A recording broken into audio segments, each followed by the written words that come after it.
Shalom Adonai. Paz do Senhor, irmãos.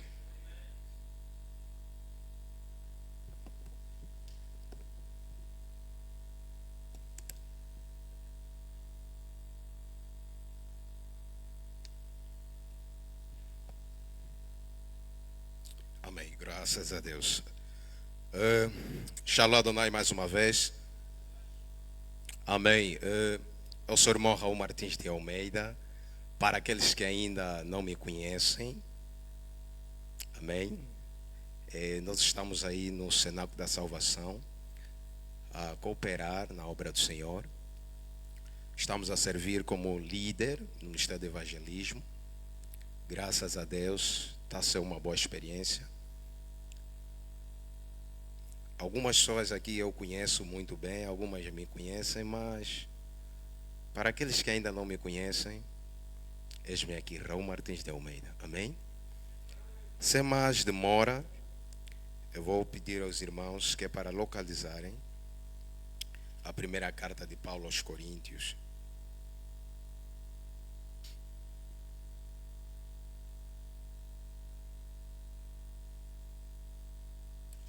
Primeira carta de Paulo aos Coríntios, seu capítulo 9, versículo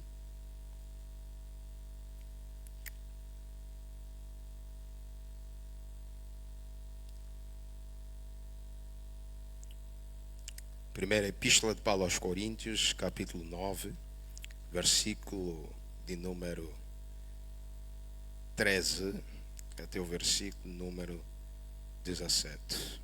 Amém? Diz assim a palavra do Senhor: Não sabeis vós que os que administram o que é sagrado comem do que é do templo, e que os que de contínuo estão junto ao altar participam do altar. Assim, ordenou também o Senhor aos que anunciam o Evangelho, que vivam do Evangelho. Mas eu de nenhuma destas coisas usei, e não escrevi isto, para que assim se faça comigo, porque melhor me fora morrer do que alguém fazer vã esta minha glória. Último versículo, ou penúltimo. Porque se anuncio o Evangelho, não tenho de que me gloriar, pois me é imposta essa obrigação. Diga obrigação. E ai de mim, se não anunciar o Evangelho. Último versículo. E por isso, se o faço de boa mente, terei prêmio, mas se de má vontade, apenas uma dispensação que é confiada. Amém? Eu convido os irmãos a tomar os seus assentos. Senhor, em nome de Jesus, obrigado pela tua palavra. Obrigado, Senhor, pela vida de cada irmão aqui neste lugar. Obrigado também pela minha vida. Senhor, sou um instrumento nas tuas mãos. Usa-me conforme te apraz. Em nome de Jesus. Amém. Eu sou muito grato pela oportunidade que a liderança da juventude local me deu. É uma honra estar aqui, né? Para cumprir com aquilo que é a ordenança, aquilo que é uma obrigação, aquilo que é o nosso dever. Realmente é mesmo uma honra estar aqui. E eu agradeço a Deus pela vida de cada um dos irmãos que também aqui estão. Amém? Aleluia. Amados irmãos, nós fomos convidados a falar a respeito da palavra do Senhor. E nesta tarde, nós acabamos de ler uma das epístolas de Paulo. O apóstolo Paulo, um grande pregador do Evangelho, considerado o apóstolo dos gentios, este grande homem, que lhe foi confiada uma missão de transmitir a palavra do Senhor para aqueles que não faziam parte da linhagem judaica, do povo hebraico, do povo hebreu. Foi convidado um homem que há muito tempo foi perseguindo a igreja, julgando que ele estava a fazer uma coisa boa. Realmente, aos olhos dele, ele estava a fazer algo bom. Ele estava a contribuir para então para com que este movimento, o cristianismo, não se estendesse. Ele ajudava na perseguição, na matança de vários cristãos naquela época. Esse mesmo apóstolo Paulo, ele, certo dia, a caminho de Damasco, este homem é abordado pelo próprio Senhor Jesus Cristo, que lhe aparece no caminho. Saulo, por que tu me persegues? Este homem foi confrontado pelo Senhor Jesus Cristo, e de um perseguidor de igreja, ele passou a ser alguém muito importante, um vaso muito útil para a pregação do Evangelho. Este homem foi um grande homem que escreveu a maior parte das epístolas que nós encontramos no Novo Testamento. O Novo Testamento apresenta 21 epístolas ou cartas, dentre as quais o apóstolo Paulo vem escrever 13. Esse apóstolo, ele escreve as epístolas no sentido de aconselhar, de corrigir, de resolver situações que numa determinada igreja ou uma determinada igreja estava a vivenciar. Apóstolo Paulo, ele vai escrever as cartas direcionadas a uma determinada pessoa, a uma determinada igreja, para corrigir, para endireitar, para filtrar, para limpar os ensinos que não estavam de acordo com a palavra do Senhor. Amém? Este homem escreve a epístola aos Coríntios. Ele escreve a carta à igreja de Coríntio por uma razão. Esta igreja estava a vivenciar certos problemas. Só para que os irmãos tenham conhecimento, a igreja de Coríntio era uma igreja que fazia parte da Grécia. Era uma igreja que estava ou seja, Corinto era uma cidade portuária, era uma cidade da Grécia, uma cidade na qual havia muita idolatria, havia também muita religião. Nesta cidade havia 12 templos. Os gregos eram pessoas muito dotadas no conhecimento. A cidade de Corinto era uma cidade que provavelmente era constituída de 650 mil habitantes. Mas a maior parte deste mesmo habitantes eram pessoas que eram escravas. Mas eles também se dedicavam muito à sabedoria. De tal maneira que muitas ciências que nós conhecemos vêm da Grécia. Matemática, física, filosofia. Os gregos eram muito filósofos. Os gregos se ocupavam muito no desenvolvimento das ciências. De tal maneira, quando Paulo vai pregar a mensagem para ele, ele não vai com palavras. Porque os gregos, eles estavam acostumados com essas palavras, com muito conhecimento. Mas Paulo não vai só com palavra de conhecimento ou palavras persuasivas, não. Mas Paulo, quando chega nesta cidade, ele vai com demonstração de poder. Apóstolo Paulo escreve para um povo que estava acostumado à idolatria. E quando ele consegue ganhar os coríntios para Cristo, chegou uma situação também que esta igreja começa a vivenciar. A igreja de Coríntio era uma igreja abençoada, estava cheio de dons. A igreja de Coríntios era uma igreja que tinha muita graça. Dons estavam ali, de tal maneira que esses dons também estavam a fazer confusão. Por isso o apóstolo Paulo ele escreve para dizer que há diversidade de dons, mas o Espírito é o mesmo. Então, ele escreve a carta de Coríntios, aos Coríntios, para também solucionar problemas que estavam nesta mesma igreja. A igreja de Corinto vivenciava muitos problemas que até mesmo entre gentios não se admitia. No caso de uma mulher ou um jovem dormir com a mulher do seu pai.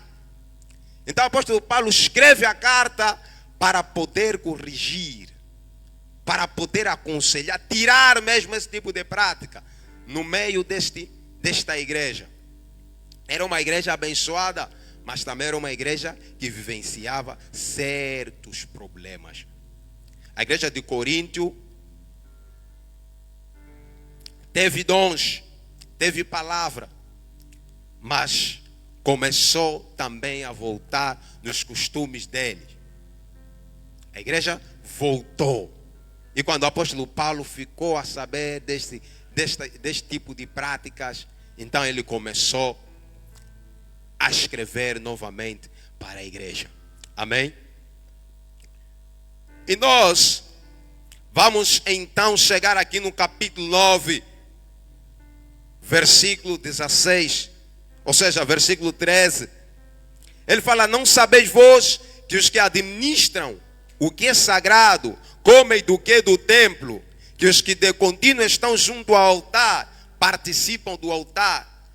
Assim ordenou também o Senhor aos que anunciam o evangelho, que vivam do evangelho. Mas eu, de nenhuma destas coisas usei, e não escrevi isto para que assim se faça comigo, porque melhor me fora morrer do que alguém fazer vã esta minha glória. Porque se eu anuncio o evangelho, eu não tenho de que me gloriar, pois me é imposta essa obrigação. E ai de mim, se eu não pregar esse evangelho.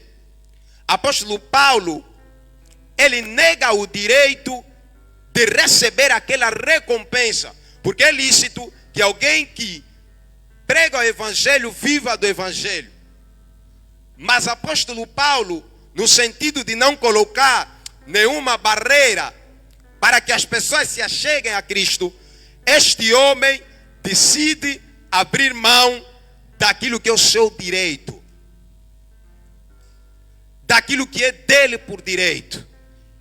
Ele aceita trabalhar para poder comer o seu próprio pão. Apóstolo Paulo, ele trabalhou juntamente com Barnabé, ele trabalhou para que não criticassem, para evitar falatórias de que ele está dependente, mas é direito dele. Mas mesmo assim ele ignorou esses direitos, e ninguém vai lhe tirar essa glória dele, de não beneficiar desse direito, porque havia na época pessoas que pregavam a palavra e cobravam. Mas o apóstolo Paulo fez diferente, para não se comparar a estes. Ele pregou o evangelho sem cobrar nada, para que cada um tivesse a oportunidade de receber a palavra do Senhor. de chegar ao conhecimento de Deus sem nenhum impedimento. Apóstolo Paulo não aceitou e ele disse: e por isso, se o faço de boa mente, terei prêmio, mas se de má vontade, apenas uma dispensação me é confiada. Uma palavra que me chama muita atenção é o que ele fala: me é imposta essa obrigação. A questão da pregação do Evangelho é uma obrigação. E ele, para expressar essa emoção, ele usa, que em língua portuguesa nós chamamos de interjeição. Interjeição é uma classe de palavra que é utilizada para expressar emoções fortes daquele que escreve. Muitas das vezes que é para causar também, ou para trazer um alento, ou mesmo uma chamada de atenção para aquele que vai ler. Só que ele aqui utiliza uma interjeição, uma locução interjetiva. A locução interjetiva é quando se usam duas ou mais palavras que desempenham a função de interjeição. E ele fala: ai de mim, se eu não pregar o Evangelho. As locuções servem, as interjeições servem que para expressar dor, expressar alegria, entre outros. Então ele usa: ai de mim. Essa expressão, ai de mim, se eu não pregar o Evangelho. Ele sente a dor, porque ele não se gloriava pelo fato de pregar o Evangelho, mas por ele participar de certos sofrimentos. Porque apóstolo Paulo foi preso, apóstolo Paulo passou fome, passou sede, não tinha roupas. Apóstolo Paulo sofreu por causa do Evangelho e ele se gloriava nisso. Apóstolo Paulo, ele está a dizer: ai de mim, se eu não pregar o Evangelho. O Evangelho, por sua vez, nós vamos entender que ele é a proclamação da morte e ressurreição do Senhor Jesus Cristo para a salvação de todos aqueles que creem. Apóstolo Paulo escreve dizendo que porque não me envergonho deste Evangelho, porque é poder de Deus para a salvação de todos aqueles que creem. O Evangelho, e etimologicamente falando, nós vamos notar que esse termo, Evangelho, ele vem do grego evangelion, que tem a ver com a transmissão de boas notícias. Evangelho, por sua vez, é boa notícia. Qual é a boa notícia que ouviste antes de estar aqui nessa sala?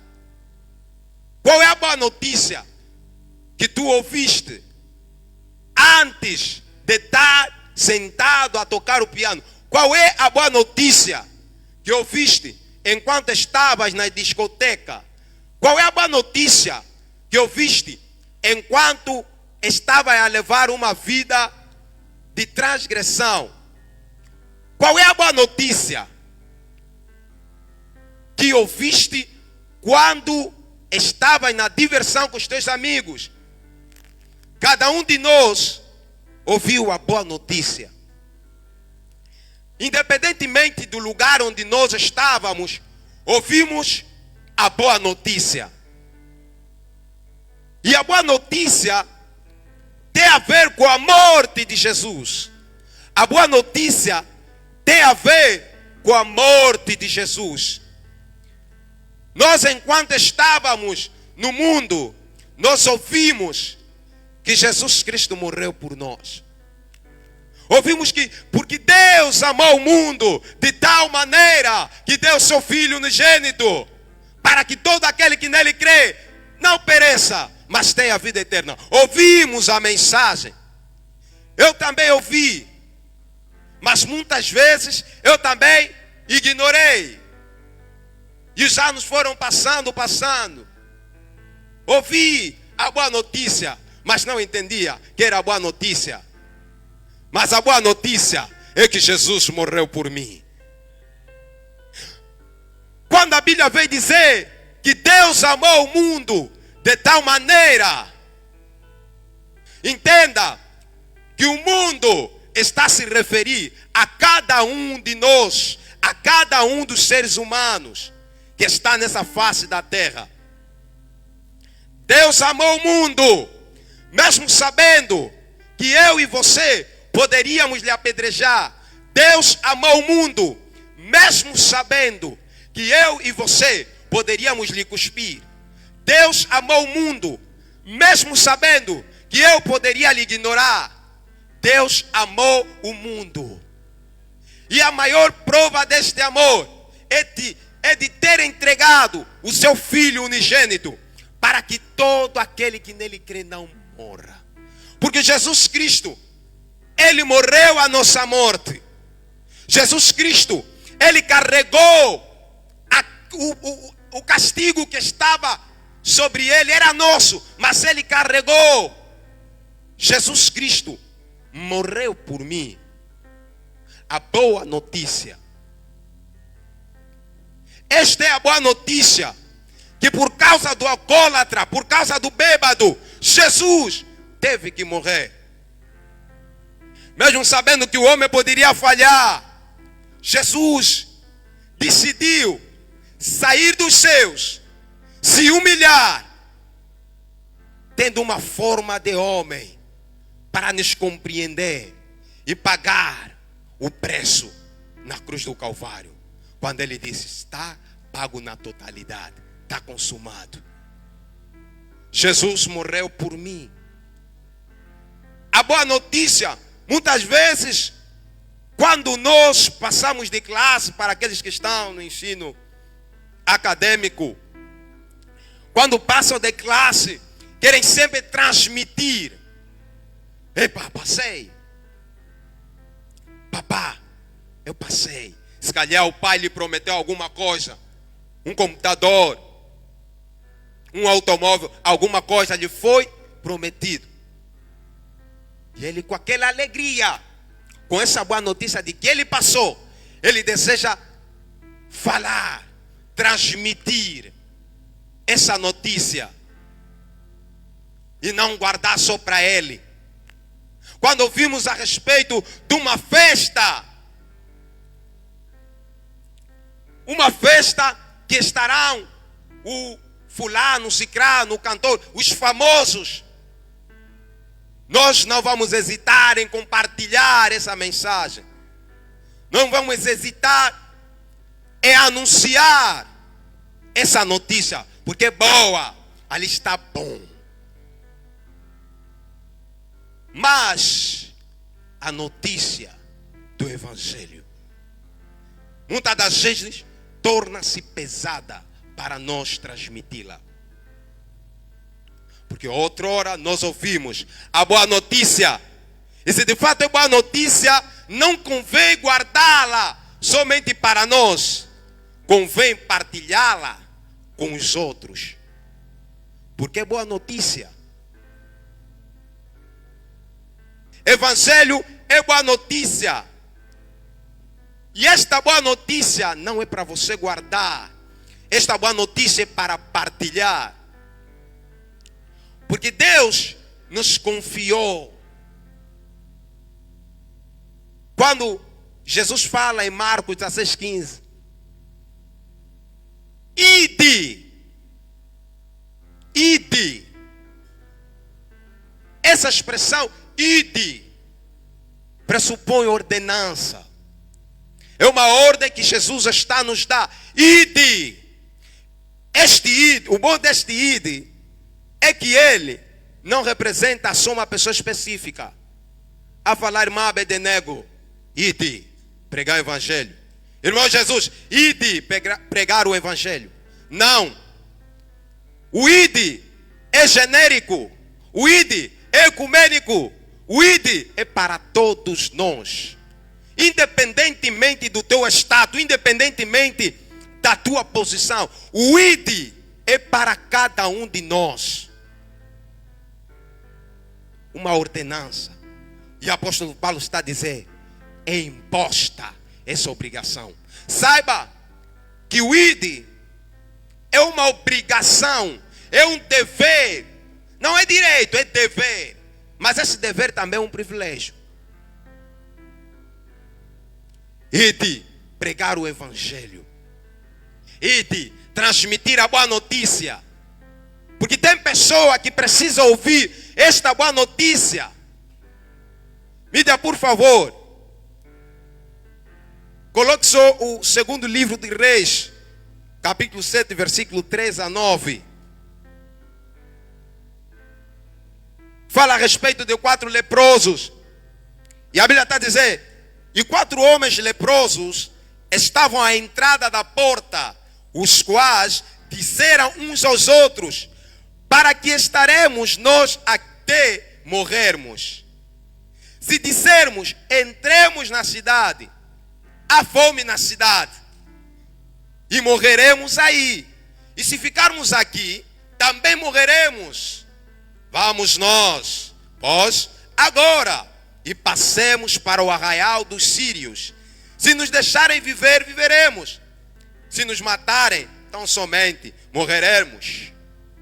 E levantaram-se ao crepúsculo para irem ao arraial dos sírios. E chegando à entrada do arraial dos sírios, eis que não havia ali ninguém. Porque o Senhor fizera ouvir no arraial dos sírios ruído de carros e ruído de cavalos, como o ruído de um grande exército. De maneira que disseram uns aos outros, eis que o rei de Israel alugou contra nós os reis dos heteus, os reis dos egípcios, para virem contra nós. Por isso se levantaram e fugiram no crepúsculo, e deixaram as suas tendas, os seus cavalos, os seus jumentos e o arraial como estava, e fugiram para salvarem a sua vida. Chegando, pois, estes leprosos à entrada do arraial, entraram numa tenda e comeram, beberam e tomaram dali prata, ouro e roupas, e foram e os esconderam, e então voltaram e entraram em outra tenda, e dali também tomaram alguma coisa, e foram e a esconderam. Então disseram uns para os outros, não fazemos bem, este dia é dia de boas novas, e nos calamos. Se esperarmos até a luz da manhã, algum mal nos sobrevirá. Por isso agora vamos e anunciaremos a casa do rei. Em outras versões vai dizer, se nos calarmos seremos culpados. Uma boa notícia chegou, porque a Síria rodeou, cercou a cidade de Jerusalém, cercou a cidade, e eles não tinham como, e dentro da cidade tinha fome, dentro da cidade tinha pessoas que estavam a comer as outras pessoas, tinha realidades tristes. E o exército sírio cerca a cidade. E esta cidade, como é cercada, havia 4 leprosos que estavam ali. Esses 4 leprosos, eles já estavam condenados à morte. Porque se eles fossem na cidade, poderiam lhes matar pelo fato de eles serem leprosos. Não tinham que entrar, tinham que viver afastados da cidade. E ali, fora da cidade também tinha guerra. Os sírios estavam lá. Mas como o Senhor realizou um milagre, fez com que os sírios fugissem, eles viram coisa boa. Entraram no arraial, conseguiram tesouros, conseguiram comida, bebida. E eles viram coisa boa que eles acharam. Não vale só ficar conosco aqui, porque lá dentro tem pessoas que estão a precisar de comida. Lá dentro tem fome. Lá dentro tem pessoas a morrerem. Vamos levar esta notícia. Vamos transmitir esta boa notícia ao rei. Não é bom. Assim conforme esses 4 leprosos compreenderam isso, assim também nós precisamos compreender que é nossa obrigação. E se nós nos calarmos, seremos culpados.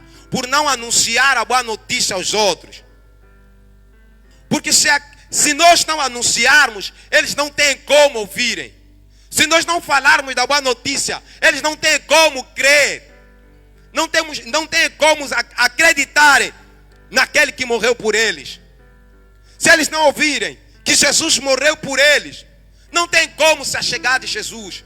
Porque para se achegar diante de Deus, é necessário que nós tenhamos fé nele para lhe receber. Estes homens compreenderam que há necessidade de levar a boa notícia. Eu não sei o que vai nos acontecer mais tarde. Enquanto é noite, vamos levar a notícia, porque não se sabe amanhã, quando tiver luz, se este mesmo exército voltará. Não se sabe. O mundo como está violento, nós temos a responsabilidade de levar a mensagem, porque não sabemos como será o dia de amanhã. Certo dia eu fiz um convite para alguém. Era alguém que era um jovem, aproximadamente 28 ou 30 anos, e ele bebia muito.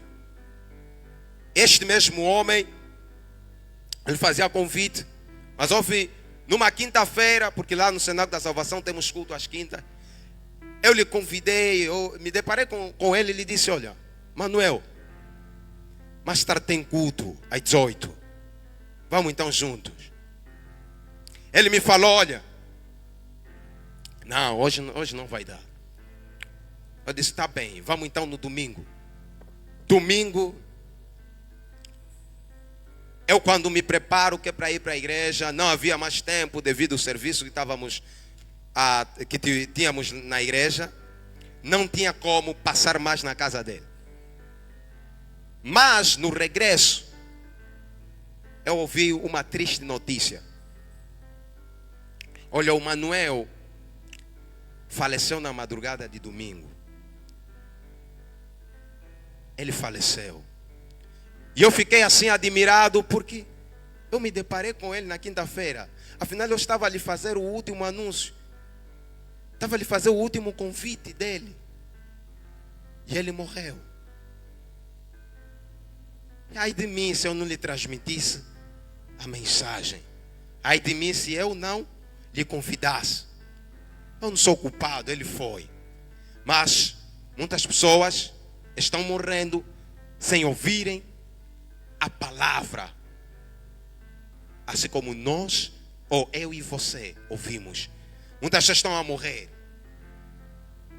e nós estamos a ser culpados, porque quando nós ouvimos, sabemos de uma informação que leva à destruição de alguém ou de alguma coisa, ou leva à perdição, e nós não comunicamos esta mesma informação. Se a pessoa matou e nós vimos, éramos testemunhas, né? Vimos, mas depois ocultamos a informação. Quando chegar o momento do julgamento e descobrirem que nós também estávamos lá, vamos ser dados como cúmplices. Então, se você tem esta mensagem, não guarde, para não ser também culpado da perdição daquele homem, daquela mulher. Nós fomos chamados que para pregar o evangelho, para levar a boa notícia. Nós fomos chamados que para abordar as pessoas que estão perdidas. Essa é uma mensagem boa, que Jesus morreu. E ele não simplesmente morreu. Jesus já está vivo, Jesus ressuscitou, para que nós não vivêssemos mais uma vida de perdição, uma vida triste, uma vida de desgraça, não. Mas Jesus Cristo morreu e ressuscitou para nos dar uma vida abundante, para evitar-nos a ter uma eternidade sem Deus. Jesus Cristo morreu, ressuscitou para nos reconciliar com Deus. E na segunda carta que Paulo escreve a Coríntios, capítulo 5, versículo 18 a 19, ele fala que Deus que estava reconciliando o mundo, estava a reconciliar consigo mesmo. E Ele nos deu este ministério da reconciliação. Cada um de nós somos pessoas que levam os outros a se reconciliar com Deus. Porque todo mundo pecou. E quando todos pecam, ficam afastados da presença de Deus. Ficam afastados da glória de Deus. Mas nós, como embaixadores do reino de Deus, temos a responsabilidade de reconciliar os perdidos com Deus por meio da transmissão do Evangelho de Deus. Aleluia. Nós somos embaixadores. Nós temos responsabilidade. E se realmente a mensagem que nós transmitimos muda a vida de alguém, ou se mudou a minha e a tua vida, então eu não vou ficar calado para transmitir essa mensagem que mudou a minha vida. Eu sou testemunho.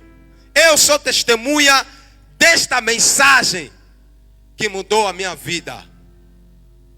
E a transmissão do Evangelho gera muito impacto quando você conta o teu testemunho. Você próprio sabe o que Deus fez contigo. Você próprio sabe o que Deus fez na tua vida. Quando você partilha essa boa notícia que Deus fez na tua vida, não tem como as pessoas não se renderem. Não tem como. Porque gera impacto o teu testemunho. Eu não sei o que eu vou falar. Fala da tua vida. Fala do teu encontro com Jesus. Fala do teu encontro. Fala da tua transformação. Mas não deixe de pregar o Evangelho, porque se calhar amanhã será tarde. Nós não pregamos o Evangelho para nos vangloriar, não. Nós pregamos o Evangelho porque é uma obrigação. É uma ordenança. Jesus nos ordenou para pregar o Evangelho. Há uma necessidade de levantar dessas cadeiras e sair para pregar o Evangelho. Eu não conheço o dia de amanhã, mas eu sei que a qualquer momento tudo pode terminar. A qualquer momento alguém pode morrer e ele não ouvir o Evangelho. Eu vou transmitir. Não estão a me dar oportunidade. Se tem oportunidade, porque as pessoas dão oportunidade. Porque até mesmo quando você está com a tua amiga, com teu amigo, ele chega com uma notícia boa. Ele fala também, olha, eu estive aí com umas moças. Foi uma coisa fixe. Estava pousado com elas. Eu gostei muito. Você, que é embaixador do reino de Deus, estás a ouvir. Só ouves o que ele está a falar. Se calhar vais compactuar. Em vez de intervir, lhe falar também da tua boa notícia. Mudar o contexto. Se ele veio para te falar de mulher, veio que para falar da vida dele, que não muda alguma coisa na tua vida. Você tem uma mensagem que mudou a tua vida e também vai mudar a vida dele. Então transmita a mensagem. Transmita a mensagem. Apóstolo Paulo está a falar a Timóteo. Transmita em tempo e fora de tempo. Não é falta de oportunidade que nos dão que é para falarmos do Evangelho. A pastora Wilma, ela anda com... Na pasta dela tem sempre aqueles folhetos. Tem sempre uns folhetos. Ela diz assim, eu ando sempre com isso, porque como eu vou entrar aí no Benfica, vou de moto, às vezes, eu aproveito e dá no motoqueiro. Você talvez, para vir até aqui, você apanhou táxi, o percurso foi longo, mas você, em vez de aproveitar esta oportunidade que estão a te dar, como já vou levar 1 hora até chegar na sede, eu tenho tempo suficiente que é para pregar o Evangelho. Vou lhe transmitir a mensagem. Vou lhe dar um folheto. que é para mudar a vida dele. Você não sabe, muitas pessoas que nós cruzamos com ele no táxi, na rua, em qualquer outro lugar, se calhar nunca mais o veremos. Mas se lhe falamos da mensagem, se calhar aquele é o último dia dele, tal conforme aconteceu com Manuel. Se calhar a alma dele pode ser salva. A alma dela será salva. Porque ouvindo a mensagem, esta alma vai ser salva. Amém? Nós temos oportunidades. Nós podemos fazer diferente. Eu fico triste quando eu vejo igreja cheia, tantos jovens, para poderem ajudar na transmissão do evangelho. E encontro o Papá Sidônio em todas as atividades de evangelismo, está lá. Mas eu e você que somos jovens, que temos energia suficiente, não saímos que é para ajudar. Quantos apareceram que é para transmitir o evangelho? Se calhar umas 5 pessoas. Mas a sede tem quantas almas? Ou seja, tem quantos irmãos? Quantos embaixadores de Cristo? Se calhar uns 100. Se esses 100, suponhamos que somos 100, e cada um de nós traga mais um, marcamos a diferença. Se cada um de nós se focar apenas numa pessoa, numa alma, por dia, por semana ou por mês, nós, em vez de termos 100, vamos somar mais 100, 200. Às vezes não é questão de trazer, porque você não vai conseguir salvar todos. Basta uma alma de cada vez. Uma alma de cada vez. Podemos sim marcar a diferença. Uma alma de cada vez. Uma alma por dia. Uma alma por semana. Uma alma por mês. Nós podemos sim marcar a diferença. Não é simplesmente ficarmos sentados. Sim, é bom estar aqui, estamos a cultuar, estamos a adorar ao Senhor, cantamos eiaia, pulamos, gritamos. É bom. Mas tem uma prostituta que está lá fora, que não está a comer, a viver a mesma coisa que você. Você sabe que é bom, mas se é bom, então partilha. Se é bom, partilha. Lhe traga também para cantar eiaia. Lhe traga para adorar também o nome do Senhor, porque é bom.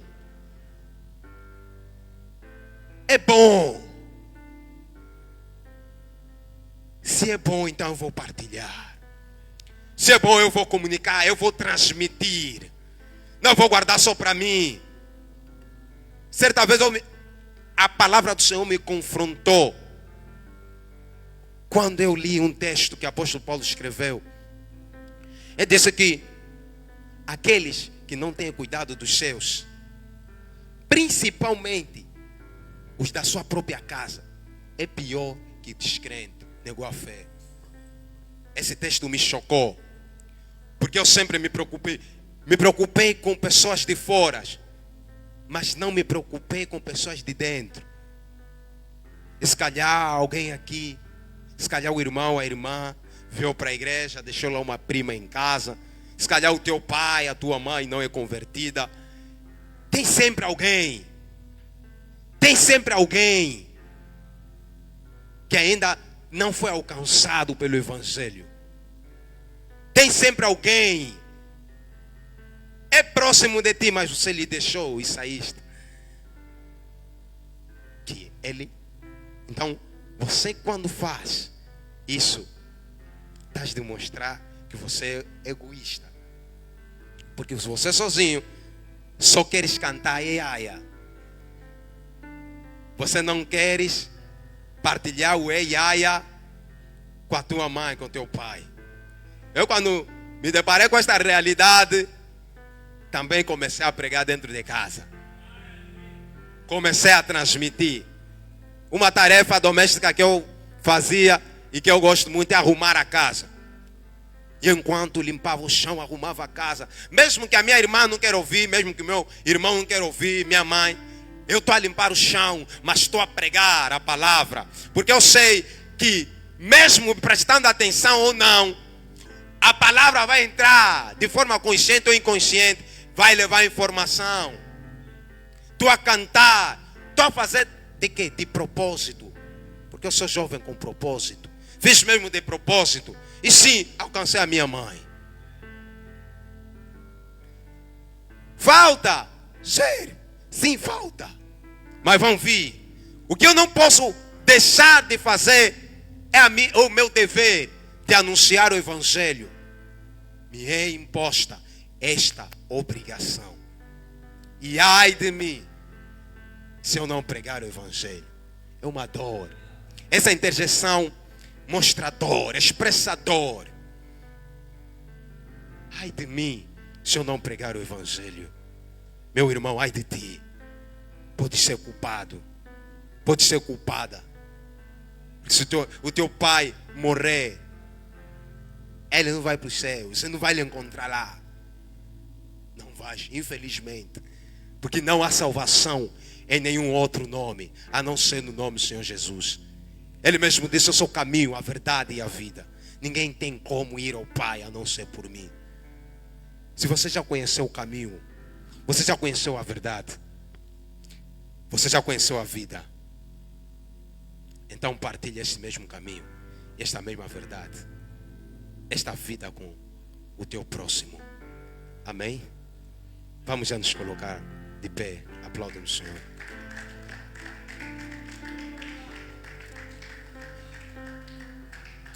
Fecha os teus olhos. Faça uma reflexão em torno da palavra que tu ouviste. Será que eu não sou egoísta? Será que eu não tenho falhado? Será que eu não estou a privatizar o Senhor Jesus? Será que eu não estou impedindo os outros? Será que eu não estou a ignorar o meu dever? Será que eu estou a fazer mesmo bem? Senhor, me perdoe. Me perdoe, Senhor, porque muitas das vezes tenho oportunidade para pregar a palavra, mas eu me escondo. Às vezes eu venho, fico na mídia e penso que o Senhor só me chamou para estar aí na mídia. Mas não, a missão de transmitir o Evangelho é de todos. Senhor, estou aqui. Me perdoa. Tenha misericórdia de mim.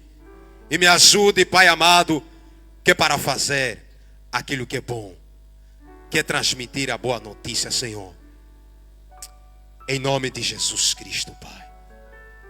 Muito obrigado pela Tua palavra. Obrigado por tudo, Senhor. Em nome de Jesus. Amém. Aplauda o nome do Senhor Jesus. Aplauda bem forte. Aleluia. Nós já estamos mesmo na reta final. O grupo de louvor pode já subir. Vamos já recolher nossas ofertas. Mas antes gostaríamos de receber um casal pastoral que nos visita hoje. Dê-nos um sinal por caridade. Casal pastoral, vamos aplaudir o nome do Senhor Jesus, amém? Vamos dizer que o casal pastoral seja Jesus Cristo, amém. Sejam bem-vindos a este lugar, este é o nosso culto jovem. Foi uma honra poder cultuar com vocês. Esperemos, né, que regressem mais vezes. Obrigado. A esposa do irmão Lucas está aí. O Lucas também está aqui, né? Vamos aplaudir também a vida dos nossos irmãos. Sua esposa já concedeu, o irmão Lucas. Estão de parabéns por esta vitória, esta conquista. Irmãos, vamos nos colocar todos em pé, vamos ofertar ao Senhor. Você que tem a sua oferta, dê ao Senhor com alegria. Grupo de louvor com oportunidade. Todos nós vamos ofertar ao Senhor. Todos nós. As palmas.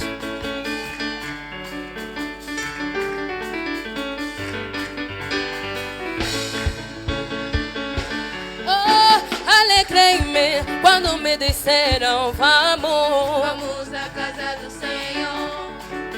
Alegrei-me quando me disseram vamos, Vamos à casa do Senhor. oh vamos, aonde? Vamos à casa do Senhor. Vamos, Vamos à casa do Senhor. oh alegrei-me quando me disseram vamos, Vamos à casa do Senhor.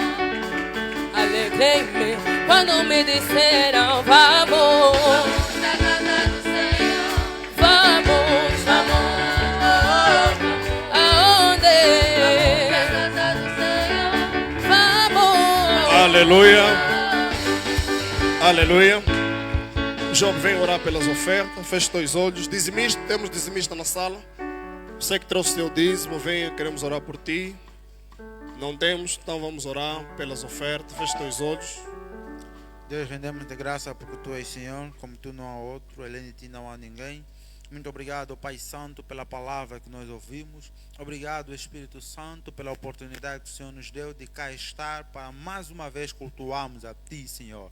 Em minha frente está o gasofilácio. Pai, vem abençoar todos quantos lançaram a mão sobre este balaio. E aqueles que não conseguiram, Pai eterno, declaramos que na próxima eles conseguem. Pai, nós oramos e repreendemos todo devorador da finança no meio da juventude. Senhor Deus, abra a porta do desemprego. Traga, Senhor Rei da Glória, mais mantimento aos teus filhos, mais renda aos teus filhos, e que nós sejamos prósperos conforme diz a tua palavra. Pai da Glória, declaramos portas abertas para o emprego, portas abertas para novos contratos, portas abertas para a promoção, e nenhum devorador de finanças tenha poder na nossa vida. Pai, declaramos a ti, Senhor, no nome sagrado de Jesus. Amém.